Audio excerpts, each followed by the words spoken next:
क्या आप अभी भी रेंट पर रह रहे हो? क्या आपका सपना है अपना घर लेने का? सपनों को अब हकीकत बनाइए। ग्रीन सिटी नेरल में आपका अपना घर इंतजार कर रहा है। 17.5 एकड़ की बड़ी जमीन पर बन रहा है प्रधानमंत्री आवास योजना टाउनशिप प्रोजेक्ट, जिसमें मिलता है रुपीज 2.5 लाख की सब्सिडी और 0 स्टैंप ड्यूटी। ये मौका है जो जिंदगी बदल देगा। सिर्फ 14.99 लाख में आपका अपना घर नेरल स्टेशन से वॉकिंग डिस्टेंस पर, और ये सब 100+ एमिनिटीज, स्कूल और हॉस्पिटल के साथ, जो आपको और आपके परिवार को एक बेहतर जिंदगी देने का वादा करता है। तो अपने रेंट के चक्कर से निकलिए और अपने सपनों का घर खरीदिए। आज ही कॉल करें। अब सपना नहीं, हकीकत बनाइए अपना घर।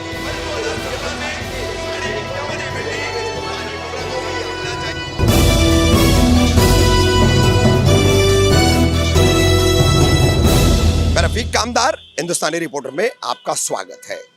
हम कौसा जामा मस्जिद के बिल्कुल ठीक सामने खड़े हैं और कौसा जामा मस्जिद के इतिहास से जुड़ा हुआ एक बहुत बड़ा फैसला पिछले 25 सितंबर को ठाणे सेशन कोर्ट की जज वर्षा भोसले की अदालत ने सुनाया है। मामला क्या है? तो मामला इसमें आपको बता दें, कौसा गांव का ही एक निवासी युवक शाहिद सुरमे को उम्र कैद की सजा और 13,000 रुपए आर्थिक जुर्माना, ये आदेश जो है 25 सितंबर को एक मर्डर केस और एक हाफ मर्डर केस की सुनवाई पूरी करने के बाद वर्षा भोसले की अदालत ने सुनाया है। क्या है पूरा ये मामला? तो आपको बता दें कि दिसंबर 2010 में इसी बिल्कुल जामा मस्जिद से थोड़ा आगे के परिसर में तूबा होटल जो पड़ती है, तो तूबा होटल के पास कौसा गांव के रहने वाले इस मस्जिद के बाद में ट्रस्टी बने और कांग्रेस के एक सक्रिय पदाधिकारी लियाकत ढोले, जिनका इंतकाल हो चुका है, मरहूम लियाकत ढोले, और मरहूम लियाकत ढोले के साथ थे मलिक सिकंदर सुरमे।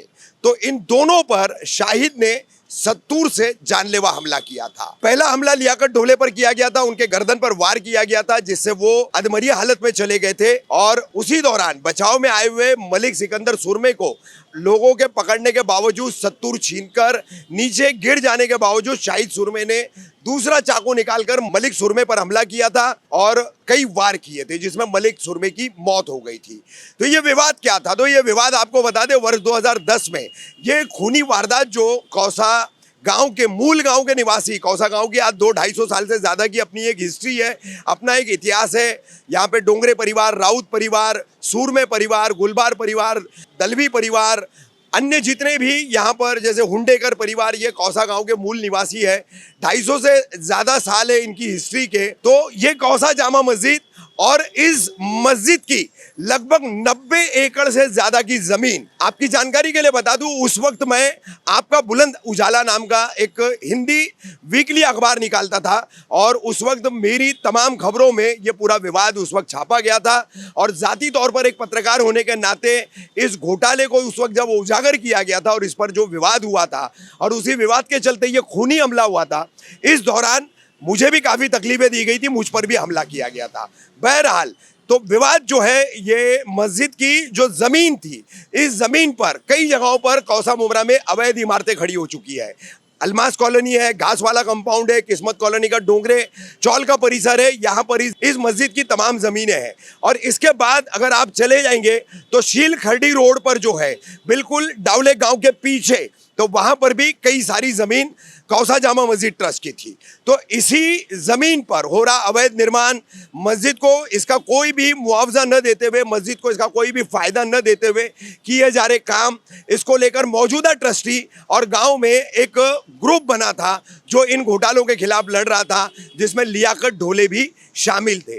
तो ये तमाम घटनाक्रम उस वक्त घटा था और इसी विवाद के चलते दिसंबर 2010 में ये जानलेवा हमले की वारदात हुई, जिसमें लियाकत ढोले जो है वो गंभीर रूप से घायल हुए, गर्दन की नस उनकी लगभग कटते कटते बच गई और मलिक सिकंदर सुरमे की मौत हो गई। इसमें आपको बता दें कि उस वक्त कौसा जामा मस्जिद के ट्रस्टी थे मरहूम अब्दुल गनी डोंगरे। तो मुमरा पुलिस स्टेशन में इस संबंध में हत्या और हत्या के प्रयास का जो मामला दर्ज किया गया था, उस वक्त साजिश रचने के तौर पर अब्दुल गनी डोंगरे को भी आरोपी बनाया गया था। लेकिन जमानत पर रिहा होने के बाद अब्दुल गनी डोंगरे लगातार बीमार रहे और फिर उनका इंतकाल हो गया। तो कोर्ट ने उनको इस केस से अबेट कर दिया था। कानूनी भाषा में उसे अबेट करते हैं हम अलग कर देना या उन्हें निकाल देना, ऐसा समझ सकते हैं।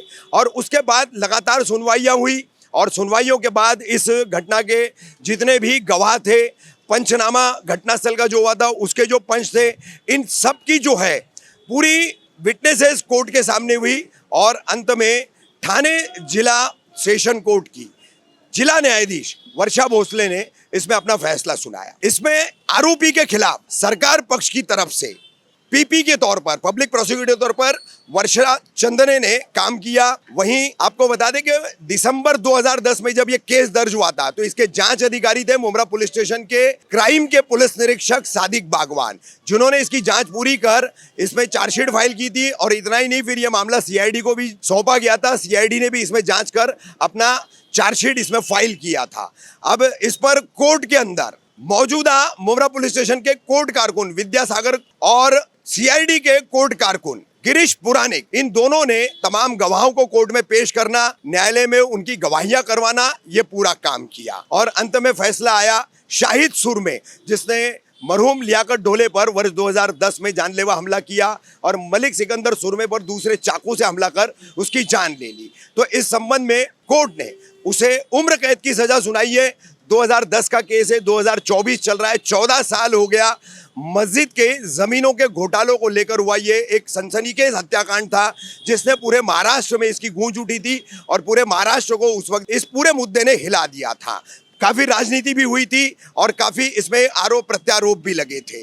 बहरहाल हमने गांव में कई लोगों से बात की, उस वक्त इस लड़ाई में शामिल कई लोगों से बात की, लेकिन आज जो है उन पुरानी यादों को ताज़ा करके फिर से कड़वाहट बढ़ाने की या आपसी संबंध खराब करने की कोई भी रजामंदी नहीं रखता, कोई भी ऐसी मंशा नहीं रखता। इसलिए कैमरे पर हम उनमें से किसी से भी बात नहीं कर पाए, सबने इनकार किया है। मरहूम मलिक सिकंदर सुरमे के बच्चों से भी हमारी बात हुई, लेकिन उन्होंने भी इनकार किया है। 25 सितंबर को ये फैसला सुनाया गया और आज 27 सितंबर है। हम आज ये खबर आप तक जो है पहुंचा रहे हैं। अंत में यहाँ पर जो है अभी हमारी सारी खबर सुनते हुए जो गाँव के लोग मौजूद थे, तो उन्हीं की तरफ से एक सजेशन आया और बेहतरीन सजेशन था। शाहिद सुरमे जो आरोपी का नाम हमने आपको बताया, जो 1.5 मर्डर के इस केस में अब उम्र कैद की सजा जिसको लग चुकी है, तो उसका पूरा नाम शाहिद मुस्तफ़ा सुरमे है, क्योंकि इसी नाम के और भी लोग कौसा गांव में रहते हैं। तो खुलासा जरूरी है कि आरोपी का पूरा नाम शाहिद मुस्तफ़ा सुरमे है।